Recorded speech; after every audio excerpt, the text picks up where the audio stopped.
আসসালামু আলাইকুম। আশা করি সবাই ভালো আছেন। দেশ ও বিদেশে যে যেখান থেকে দেখছেন সবাইকে স্বাগতম।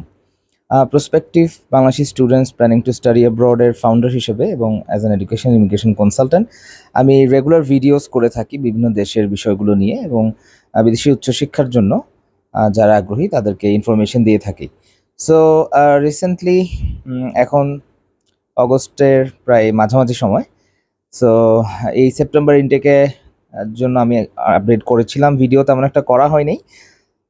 তো যে আপডেটটা দেওয়ার জন্য আজকে ভিডিওটা করলাম সেটা ফার্স্টে মালয়েশিয়া নিউজ দিয়ে শুরু করি। মালয়েশিয়ার বিষয়ে আমরা অলরেডি একটা হয়তো জেনেছেন অনেকে যে গ্র্যাজুয়েট ভিসা, হ্যাঁ? গ্র্যাজুয়েট প্লাস এই ভিসাটা ইন্ট্রোডিউসড হওয়ার কথাবার্তা চলছে। সো যারা মালয়েশিয়াকে উচ্চশিক্ষা ডেস্টিনেশন হিসেবে চুজ করেছেন তাদের জন্য একটা ভালো অপরচুনিটি এটা। ফর দ্য টাইম বিং যে প্রপোজালটা আসছে সেটা হচ্ছে আপনারা সেখানে গ্র্যাজুয়েশন করার পরে ১ বছর সময় পাবেন কাজ খোঁজার জন্য, ফুল টাইম কাজ খোঁজার জন্য। এরপরে সেটা রিনিউ করা যেতে পারে। সো যারা মালয়েশিয়াকে মিডিয়াম কান্ট্রি হিসেবে ইউজ করেন, এটা তাদের জন্য আরো ভালো অপরচুনিটি কেন? আপনি যখন মালয়েশিয়াতে গেলেন, ব্যাচেলার্স বা মাস্টার্স, ব্যাচেলার্স ইউজুয়ালি যায় সবাই যারা ট্রান্সফার করে অন্য দেশে যেতে চায় তাদের জন্য। ইউকে, অস্ট্রেলিয়া এইসব কান্ট্রিতে যারা ট্রান্সফার করে পরবর্তীতে চলে যেতে চায়, তারা ২ বছর মিনিমাম সময় পাচ্ছেন নিজের ফাইন্যান্সিয়াল স্ট্যাটাসটা চেঞ্জের জন্য। এবং ওখানে যে মালয়েশিয়ার ডিগ্রিটা থেকেও একটা এক্সপেরিয়েন্স আসতেছে।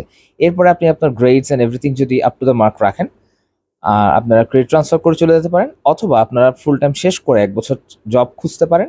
জব শেষ করে তারপর আপনি একটা থার্ড কান্ট্রিতে চলে যেতে পারেন। এই অপশনটা আছে মালয়েশিয়ার জন্য। সো আমরা কিন্তু দেখছি যে টপ কান্ট্রি যেগুলো অলরেডি আছে সেগুলো কিন্তু একটা স্যাচুরেটেড লেভেলের মধ্যে যাচ্ছে।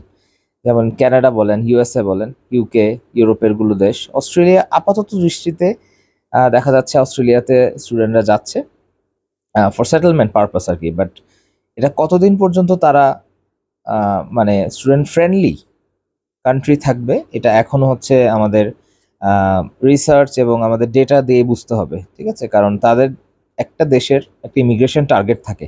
ওই ইমিগ্রেশন টার্গেটের পর এবং ওই নির্দিষ্ট স্কিলসের মানুষজন যখন বেশি নেওয়া হয়ে যায়, এরপর থেকে তারা দেখবেন আস্তে, আস্তে আবার কানাডার মতো বা অন্য দেশের মতো করা শুরু করছে। সো আমার কথা হচ্ছে যারা আপনার দেশের বাইরে যেতে চাচ্ছেন, তারা ফার্স্টে দিয়ে ওই কান্ট্রিতেই যদি ঢুকতে চান যে এই দেশটাতে আপনি সেটেল হবেন, এটা এখন অলওয়েজ রিয়ালিটি না। সো আপনার যদি দেশের বাইরে এখনই যাওয়া স্টার্ট করে দিতে চান, সেই সব ক্ষেত্রে আপনি মালয়েশিয়া, চায়না এগুলোকে ফার্স্টের দিকে রাখতে পারেন। তারপর আপনি ধরেন যদি মনে করেন যে না আপনি একটু গ্যাপ নিলেন এইচএসসির পর, হ্যাঁ? এইচএসসির পর লেটস সে আপনি অ্যাডমিশন টেস্টের জন্য সময় নিলেন বা আইএলটিএস এর জন্য একটু সময় বেশি নিলেন, পিটি বা আদার্স এগুলোর জন্য সময় বেশি নিলেন। তো সেক্ষেত্রে আপনি ৬ মাস কি ১ বছর একটা টাইমের গ্যাপ নিতে পারেন। বাট এই গ্যাপটা আপনাকে স্টেটমেন্ট অফ পারপাসে ক্লিয়ারলি এক্সপ্লেইন করতে হবে কেন এই গ্যাপটা হয়েছে এবং আপনি পরবর্তীতে কি করবেন। মাস্টার্সের জন্য গ্যাপটা তেমন একটা ফ্যাক্টর করে না। স্পেশালি 5 to 10 ইয়ার্স, ইভেন 15 ইয়ার্সের গ্যাপ দিয়েও অনেকে মাস্টার্স করে। সো মাস্টার্সের ক্ষেত্রে কিছু কান্ট্রিতে আবার ওয়ার্ক এক্সপেরিয়েন্স খুঁজে। সো অনেক কান্ট্রিতে আবার ব্যাচেলরের পরে অনেকে চলে যায়। সো আপনারা যারা পরবর্তী ইনটেকগুলোর জন্য প্ল্যান করছেন, Malaysia, UK, USA, Canada, Australia, China থেকে শুরু করে ইউরোপের অন্যান্য দেশগুলো। সো আমার এই কমেন্টসে ভিডিও লিঙ্কগুলো দিয়ে দিব, সেখানে দেখতে পারেন এবং অ্যাডমিন প্যানেলকে অবশ্যই যোগাযোগ করবেন। বিভিন্ন বিষয়ে আমরা আপডেট দিব, ইমিগ্রেশন আপডেট, এডুকেশন আপডেট, কিভাবে কি করতে হবে এই জিনিসগুলো।